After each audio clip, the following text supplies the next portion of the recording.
All right, well, it's been known as the Temple of Secrets, the Palace of Mystique.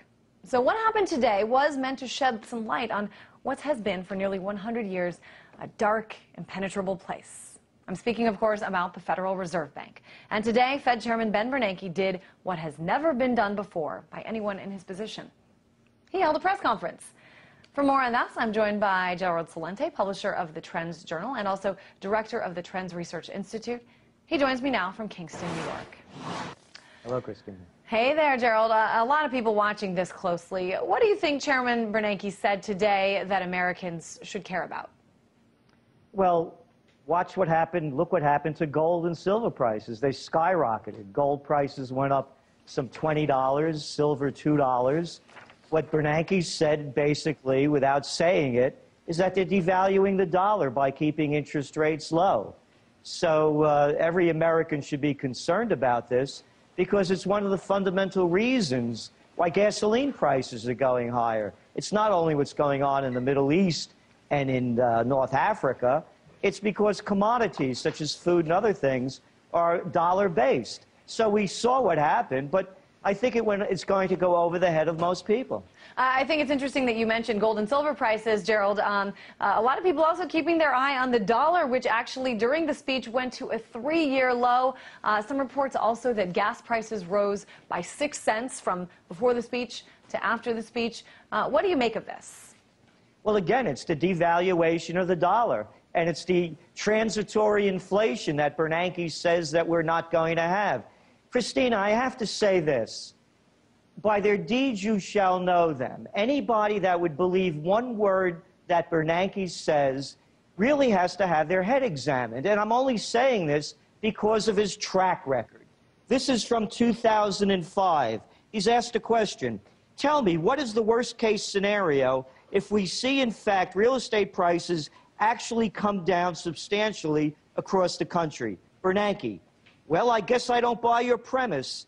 It's pretty unlikely possibility. We have never had a decline in house prices on a nationwide basis.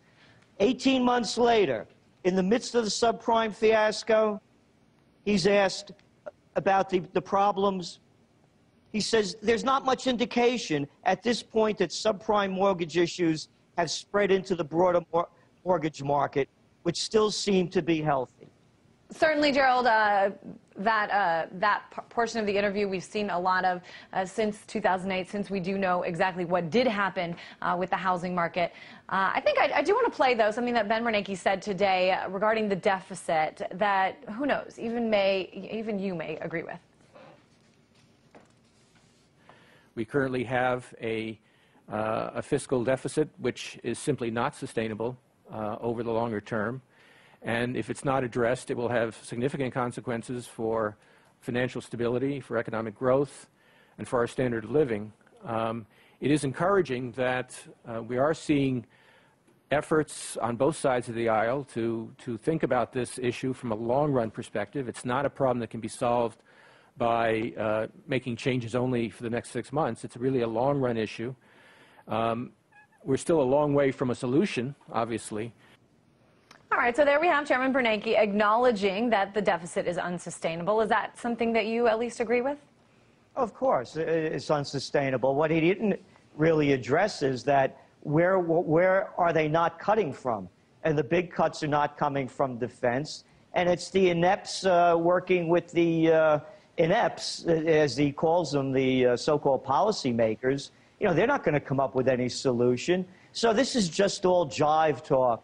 They're not really addressing the big issues. And when you listen to Bernanke's speech, he said that he sees in the future America rebounding to its former strength.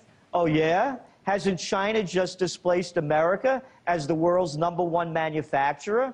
No, so this is just really to placate the people. And when you listen to the questions that were asked, Christina, I mean, my God, what softball questions by a press corps of prostitutes. All right. Another thing that people were asking about and talking about and also watching for today was sort of what would happen next with quantitative easing and unemployment. QE2, of course, the Fed's program of buying up assets and, trying to flood the economy with money.